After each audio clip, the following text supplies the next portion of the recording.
அஸ்ஸலாமு அலைக்கும் வரஹ்மத்துல்லாஹி வபரகாத்துஹு. 5 நிமிடம் மதர்சா பாகம் 28. ஃப்ரெண்ட்ஸ், வீடியோக்குள்ளே போகிறதுக்கு முன்னாடி சேனலில் சப்ஸ்கிரைப் பண்ணாதவங்க சப்ஸ்கிரைப் பண்ணுங்கள். அதே மாதிரி வீடியோக்கு லைக் போடுங்க. இஸ்லாமிய வரலாறு.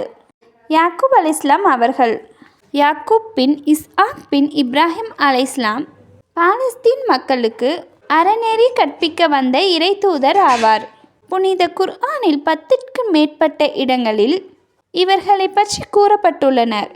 இவர்கள் இறை நெருக்கத்திற்குரிய நபியாகவும் சகிப்புத்தன்மை மிக்கவராகவும் போதும் என மனமுடையவராகவும் இருந்தனர். யாக்கூப் அலைஹிஸ்ஸலாம் அவர்கள் 4 பெண்களை மணந்திருந்தார்கள். இந்த மனைவியர் அனைவருக்கும் அல்லாஹ் குழந்தைகளை அருளினான். இவர்களுக்கு மொத்தம் 12 ஆண் மக்களும் ஒரு பெண் குழந்தையும் பிறந்தனர். 130வது வயதில் தனது பாசமகன் யூசுப் அலைஹிஸ்ஸலாம் அவர்களின் விருப்பத்தின்படி தனது குடும்பம் அனைவரையும் அழைத்து கொண்டு மிஸ்ர் சென்று விட்டார்கள்.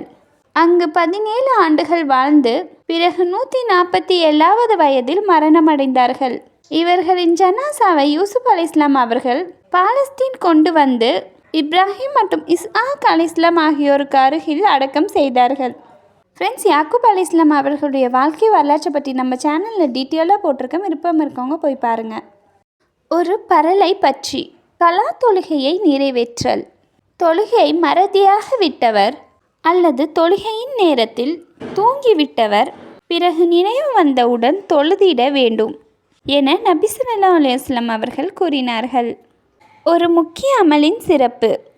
நல்ல முறையில் ஒழு செய்து பிறகு முழு கவனத்துடன் 2 ரக்காய் தொழுபவருக்கு சொர்க்கம் நிச்சயம் உறுதியாக்கப்பட்டு விட்டது என நபி ஸல்லல்லாஹு அலைஹி வஸல்லம் அவர்கள் கூறினார்கள்.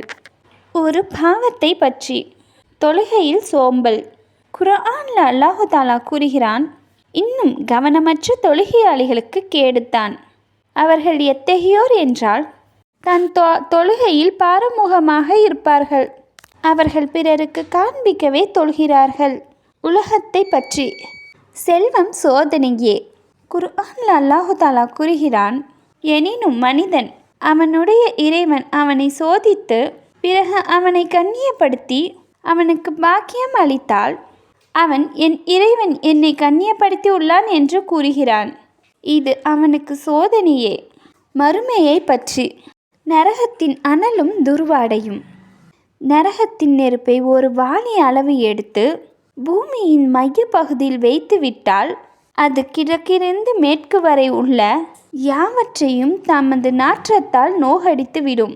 மேலும் நரகத்தின் தீப்பொறி ஒன்றை கிழக்கு திசையில் வைத்து விட்டால் அதன் அனல் வெப்பம் மேற்கு திசை வரை சென்றடையும் என நபி ஸல்லல்லாஹு அலைஹி வஸல்லம் அவர்கள் கூறினார்கள். நபி வழி மருத்துவம். முலாம்பழத்தின் பலன்கள்.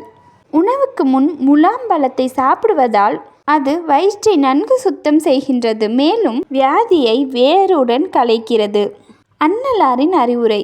சபைக்கு வருபவர் சலாம் கூற வேண்டும்.